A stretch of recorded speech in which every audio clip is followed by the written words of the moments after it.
With the popularity of The Mummy Returns and, of course, the success of the WWF, I'm sure you've been offered a lot of parts. How did you decide that The Scorpion King was going to be the first leading role that you did? We thought, number one, with the built-in audience of The Mummy Returns, that it was a great idea, as well as the character of the Scorpion King is just such a profound, larger-than-life character, very similar to The Rock. So it kind of... it's a perfect fit. Perfect fit, if you will. Now, everybody is saying that The Scorpion King is not a prequel or a sequel to the Mummy series. So why don't you explain to everybody how it fits in with the whole Mummy story? Well, what The Scorpion King is not a prequel or a sequel. You're right. It's a spin-off with in the Mummy series. Within the Mummy series, we had The Mummy, of course, and The Mummy Returns, and The Scorpion King is a movie based on the character of the Scorpion King and how he actually became a king. You know, everybody talks about your association with the WWF and how you must be doing all of your stunts in this movie because you're used to doing them on a daily basis with the WWF. So what are you doing for this movie? Are you going, wait a minute, I'm the star in this movie, gotta sit back and let the stunt guys do the work, or are you doing it? No, I'm definitely not doing that. I'm proud to say I'm doing all of my own stunts. You know, the audiences today, they're very aware of what's going on. They're very aware of camera tricks and cutaways, and they're a very savvy audience. So it was important to me that they knew that I was doing all of my own stunts, only because I felt that I can physically do them. Since we're talking about stunts, have you felt like you've gotten beat up on the set at all, more so than in the WWF? Well,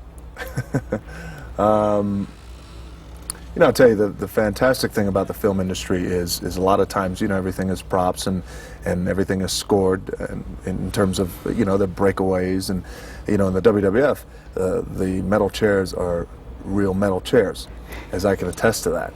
You know, the ring posts are real steel posts. You know, nothing is breakaway or anything like that. So, as I've always told, you know, some of my WWF teammates, they'd have a ball in the film industry.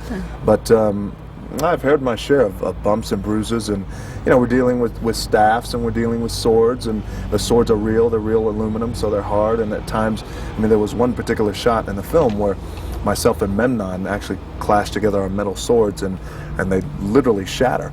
And that was unscripted, and we had metal swords going everywhere and things like that, so it definitely gets dangerous. How about being on the set of a movie compared to doing your WWF stint?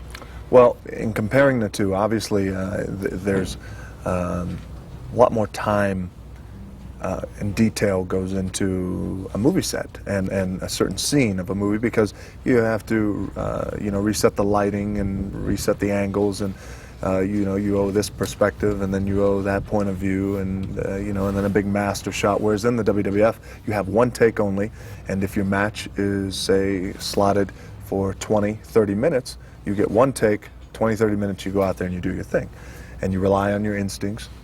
You rely on your ability to listen to the people, the live audience. You know, whereas here in film, obviously I rely on the direction of the director and the chemistry I have with my fellow actors and everybody else on the set. And you know, it's great because it's such a larger scale than any live show on television that I've been a part of.